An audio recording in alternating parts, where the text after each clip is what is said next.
दोस्तों, सबसे पहले सब्सक्राइब करें, नोटिफिकेशन बेल दबाएं और सबसे पहले वाली ऑप्शन ऑल करें, जिससे हमारी आने वाली नई वीडियो की नोटिफिकेशन आपको फ़ौरन मिल जाएगी। जय श्री राम भक्तों सवालों की श्रृंखला में आपका स्वागत है। आज का सवाल है, भगवान श्री कृष्ण की बहन का क्या नाम है? अपना उत्तर हमें वीडियो के कमेंट सेक्शन में दें। चलिए भक्तों, कथा की ओर चलते हैं। आज की कथा है, पत्नी किसकी और गलती किसकी, जब दो अलग अलग सिरों को अलग अलग धड़ से जोड़ा गया। चलिए कथा प्रारंभ करते हैं। किसी नगर में एक चमेली नाम की राजकुमारी रहती थी। वो अत्यंत ही सुंदर और गुणवान थी। जिसे भी उससे शादी करने का प्रयास करना होता था, वह आकर ढोल पर डंके की चोट मार सकता था। एक दिन एक राजा की अपनी रानी के साथ थोड़ी बहस हो गई। रानी कहने लगी, मैं रूठ गई तो आपको मेरे जैसी रूपवती और गुणवान पत्नी कहाँ मिलेगी? राजा बोला, मैं तो तेरे से भी सुंदर व गुणवान ऐसी पत्नी ला सकता हूँ जिसका तू किसी तरह से मुकाबला ही नहीं कर सकती। रानी बोली, यदि ऐसे ही बोल रहे हो तो फिर चमेली को पकड़ कर लाओ, तब जानूं। राजा तो उसी वक्त चमेली से विवाह करने के लिए चल पड़ा। चमेली बहुत ही सुंदर, रूपवती तथा गुणवान थी। हर राजा उसके साथ विवाह करने की इच्छा रखते थे, पर चमेली ने एक शर्त रख रखी थी। जो व्यक्ति रात्रि के 4 पहरों में 4 बार उसके मुंह से बुलवा दे, उसी से वह शादी करेगी, और जो उसे ना बुलवा सके उसे कैद कर लेती थी। अब तक कई 100 राजा अपने प्रयास में विफल होकर उसके कैद में थे। चमेली ने अपने महल के आगे एक ढोल रख रखा था। जिसे भी उससे शादी करने का प्रयास करना होता था, वह आकर ढोल पर डंके की चोट मारता था। राजा भी वहां पहुंचे और ढोल पर जोरदार चोट मार चमेली को आने की सूचना दी। चमेली ने साथ ही राजा को महल में बुलवा लिया और उसके सामने 16 श्रृंगार करके बैठ गई। राजा ने वहां आने से पहले अपने 4 वीर, जो अदृश्य हो सकते थे व रूप बदल सकते थे, उनको साथ ले लिया था और उन्हें समझा दिया था कि उसके साथ चमेली के महल में रूप बदलकर छुप जाएं। राजा चमेली के सामने बैठ गया। चमेली तो बोले ही नहीं, ऐसे चुपचाप बैठ गई मानो पत्थर हो। पर राजा भी आखिर बुद्धिमान राजा था। वह चमेली के पलंग से बोला, पलंग, चमेली तो बोलेगी नहीं, सो तू ही कुछ कह, ताकि रात का एक पहर तो कटे। पलंग में छुपा राजा का एक वीर बोलने लगा, राजा, आप यहाँ आकर फंस गए हो। खैर, मैं आपको एक कहानी सुनाता हूँ, आप हुंकारा दीजिए, कम से कम एक पहर तो कट ही जाएगी। पलंग बोलने लगा। राजा हुंकारा देने लगा। एक राजा का और एक साहूकार का बेटा, दोनों में तगड़ी दोस्ती थी। साथ सोते, साथ खेलते, साथ आते जाते, एक पल भी एक दूसरे से दूर नहीं होते। दोनों ने आपस में तय भी कर रखा था कि वे दोनों कभी अलग नहीं होंगे। दोनों की शादियां भी हो चुकी थी और दोनों की ही पत्नियां मायके बैठी थीं। एक दिन साहूकार अपने बेटे से बोला कि बेटे, तेरी बहू मायके बैठी है, जवान है, उसे ज्यादा दिन वहां छोड़ना उचित नहीं हो सकता, और जाकर उसे ले आ। बेटा बोला, बापू, आपका हुक्म सिर माथे, पर जाऊं कैसे? मैंने तो कुंवर से वादा कर रखा है कि उसे छोड़कर कभी अकेले नहीं जाऊंगा। साहूकार ने सोचते हुए कहा, बेटे, तुम दोनों में ऐसी मित्रता है तो एक काम कर, राजा के बेटे को भी अपने ससुराल ले जा, पर एक बात का ध्यान रखना, तेरे ससुराल में उसकी खातिर उनके प्रतिष्ठा के हिसाब से बड़े आवभगत से होनी चाहिए। आखिर दोनों मित्र साहूकार के बेटे के ससुराल चल दिए। रास्ते में राजा का बेटा तो बड़ी मस्ती से मजाक करता चला जा रहा था और साहूकार का बेटा बड़ी चिंता में चल रहा था। पता नहीं ससुराल वाले कुंवर की कैसे खातिरदारी करेंगे, यदि कोई कमी रह गई तो कुंवर क्या सोचेंगे, आदि आदि विषयों पर सोच रहा था। चलते चलते रास्ते में एक देवी का मंदिर आया, जिसके बारे में ऐसी मान्यता थी कि वहां देवी के आगे जो मनोरथ मांगो पूरा हो जाता। कोढ़ियों की कोढ़ मिट जाती, पुत्रहीनों को पुत्र मिल जाते। साहूकार के बेटे ने भी देवी के आगे जाकर प्रार्थना की, हे देवी माँ, ससुराल में मेरे मित्र की खातिर व आदर सत्कार वैसा ही हो जैसा मैंने मन में सोच रखा है। यदि मेरे मन की यह मुराद पूरी हुई तो वापस आते वक्त मैं अपना मस्तक काट कर आपके चरणों में अर्पित कर दूंगा। ऐसी मनोकामना कर वह अपने मित्र के साथ आगे बढ़ गया और ससुराल पहुंच गया।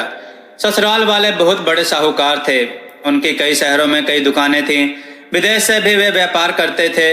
इसके लिए उनके पास अपने जहाज थे। पैसे वाले तो थे ही साथ दिलदार भी थे। उन्होंने अपने दामाद के साथ आए राजा के कुंवर को देखकर ऐसी मान मनुहार व आदर सत्कार किया कि उसे देखकर राजा का कुंवर खुद भौचक्का रह गया। ऐसा सत्कार तो उसने कभी देखा ही नहीं था। दोनों 10 दिन वहां रहे। उसके बाद साहूकार के बेटे की वधू को लेकर वापस चले। रास्ते में राजा का बेटा तो वहां किए गए आदर सत्कार की प्रशंसा ही करता रहा। साहूकार के बेटे ने जो मनोरथ किया था वो पूरा हो गया। रास्ते में देवी का मंदिर आया तो साहूकार का बेटा रुका, बोला, आप चले, मैं दर्शन करके आता हूँ। राजा का बेटा बोला, मैं भी चलूं, दोनों साथ साथ दर्शन कर लेंगे। साहूकार का बेटा बोला, नहीं, मैंने अकेले में दर्शन करने की मन्नत मांगी है, इसलिए आप रुकिए। साहूकार का बेटा मंदिर गया और अपना सिर काटकर देवी के चरणों में चढ़ा दिया। राजा के बेटे ने काफी देर तक इंतजार किया, फिर भी साहूकार का बेटा नहीं आया तो वह भी मंदिर जा पहुंचा। आगे देखा तो मंदिर में अपने मित्र का कटा सिर एक तरफ पड़ा और धड़ एक तरफ।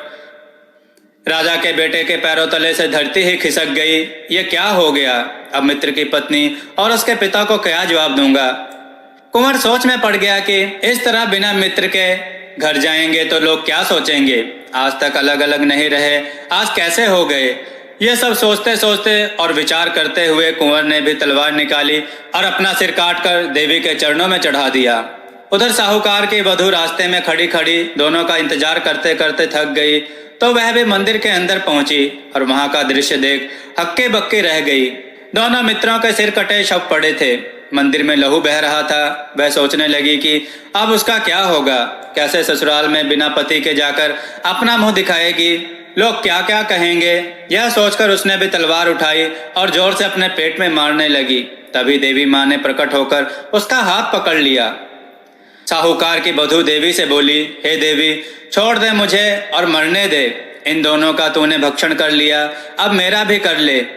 देवी ने कहा, तलवार नीचे रख दे और दोनों के सिर उठा और इनके धड़ के पास रख दे, अभी दोनों को पुनर्जीवित कर देती हूँ।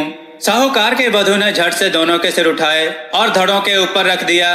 देवी ने अपने हाथ से उन पर किरण छोड़ी और दोनों जीवित हो उठे। देवी अंतर ध्यान हो गई, पर एक गड़बड़ हो गई। साहूकार की बहू ने जल्दबाजी में साहूकार का सिर कुंवर के धड़ पर और कुंवर का सिर साहूकार के धड़ पर रख दिया था। अब दोनों विचार में पड़ गए कि अब यह पत्नी किसकी, सर वाले की या धड़ वाले की। तब पलंग बोला, हे राजा, आप न्याय के लिए प्रसिद्ध हैं, अतः आप ही न्याय करें, वह अब किसकी पत्नी होगी। राजा बोला, इसमें पूछने वाली कौन सी बात है, वह महिला धड़ वाले की ही पत्नी होगी। यह सुनते ही चमेली गुस्से से भड़क गई और गुस्से में भरकर बोली, वाह राजा वाह, बहुत बढ़िया न्याय करते हो, धड़ से क्या लेना देना, पत्नी तो सर वाले की ही होगी, सर बिना धड़ का क्या मोल। राजा बोला, आप जो कह रही हैं वही सत्य है, बजा रे ढोली ढोल। चमेली बोली, पहला बोल, और ढोली ने ढोल पर जोरदार डंका मारा। अब राजा ने चमेली के कक्ष में रखे पानी के मटके को बतलाया, हे मटके, एक पहर तो पलंग ने काट दी, अभी भी रात के 3 पहर बचे हैं, तू भी कोई बात बता ताकि कुछ तो समय कटे। मटका बोलने लगा, राजा हुंकार देते रहना। मटके ने कहा, एक समय की बात है, एक राजा का बेटा और एक साहूकार का बेटा बचपन से ही बड़े अच्छे मित्र थे। साथ रहते, साथ खेलते, साथ ही खाते पीते। एक दिन उन्होंने बचपन एवं नादानी में आपस में एक वचन किया कि जिसकी शादी पहले होगी वह उसकी पत्नी को सुहाग रात को अपने मित्र के पास भेजेगा। समय बीता और बात आ गई। समय के साथ दोनों मित्र बड़े हुए तो साहूकार ने अपने बेटे का विवाह कर दिया। साहूकार की बहू घर आई। सुहाग रात का समय बहू रमझम करती 16 श्रृंगार किए अपने शयन कक्ष में घुसी। आगे देखा साहूकार का बेटा, उसका पति मुंह लटकाए उदास बैठा था। साहूकारनी बड़ी चतुर थी, अपने पति की यह हालत देख बड़े प्यार से हाथ जोड़कर बोली, क्या बात है नाथ, क्या आप मेरे से नाराज हैं? क्या मैं आपको पसंद नहीं हूँ, या मेरे माँ बाप ने शादी में जो दिया वह आपको पसंद नहीं? मैं जैसी भी हूँ आपकी सेवा में हाजिर हूँ। आपने मेरा हाथ थामा है, मेरी लाज बचाना अब आपके हाथ में है। साहूकार बोला, ऐसी बात नहीं है, मैं धर्म संकट में फंस गया हूँ। बचपन में नादानी के चलते अपने मित्र राजा के कुंवर से एक वचन लिया था जिसे ना निभा सकता ना तोड़ सकता। अब क्या करूं, समझ नहीं आ रहा, और ना ही वचन के बारे में बताया जा रहा है। ऐसा क्या वचन दिया है आपने, कृपया मुझे भी बताइए। यदि आपने कोई वचन दिया है तो उसे पूरा भी करेंगे, मैं भी आपका उसमें साथ दूंगी। साहूकार पुत्र ने अपनी पत्नी को ना चाहते हुए भी बचपन में किए वचन की कहानी सुनाई। पत्नी बोली, हे नाथ, चिंता ना करें, मुझे आज्ञा दीजिए, मैं आपका वचन भी निभा लूंगी और अपना धर्म भी बचा लूंगी। ऐसा कह पति से आज्ञा ले साहूकार की पत्नी 16 श्रृंगार किए कुंवर के महल की ओर चल पड़ी। रास्ते में उसे चोर मिले। उन्होंने गहनों से लदी साहूकार की पत्नी को लूटने के इरादे से रोक लिया। साहूकारनी चोरों से बोली, अभी मुझे छोड़ दीजिए, मैं एक जरूरी कार्य से जा रही हूँ। वापस आकर सारे गहने जेवरात उतार कर आपको दे दूंगी, ये मेरा वादा है, पर अभी मुझे मत रोकिए, जाने दीजिए। चोर बोले, तेरा क्या भरोसा, जाने के बाद आए ही नहीं, और आए तो सिपाहियों को साथ लेकर आए। साहूकारनी बोली, मैं आपको वचन देती हूँ, मेरे पति ने एक वचन दिया था, वह पूरा कर आते ही आपको दिया वचन भी पूरा करने आऊंगी। चोरों ने आपस में सलाह की कि देखते हैं यह वचन पूरा करती है या नहीं, यदि नहीं आई तो कोई बात नहीं, एक दिन लूट का सामान ना मिला, कोई बात नहीं। साहूकारनी रमझम करती कुंवर के महल की सीढ़ियां चढ़ गई। कुंवर पलंग पर अपने कक्ष में सो रहा था। साहूकारनी ने कुंवर के पैर का अंगूठा मरोड़ जगाया, जागो कुंवर सा। कुंवर चौंक कर जागा और देखा उसके कक्ष में इतनी रात गए एक सुंदर स्त्री 16 श्रृंगार किए खड़ी है। कुंवर को लगा वह सपना देख रहा है, इसलिए कुंवर ने बार बार आंखें। दोस्तों, आज की वीडियो कैसी लगी हमें कमेंट करके जरूर बताएं। अगला भाग आप सुनना चाहते हैं या नहीं, इसके बारे में भी जरूर बताएं। जय श्री राम भक्तों।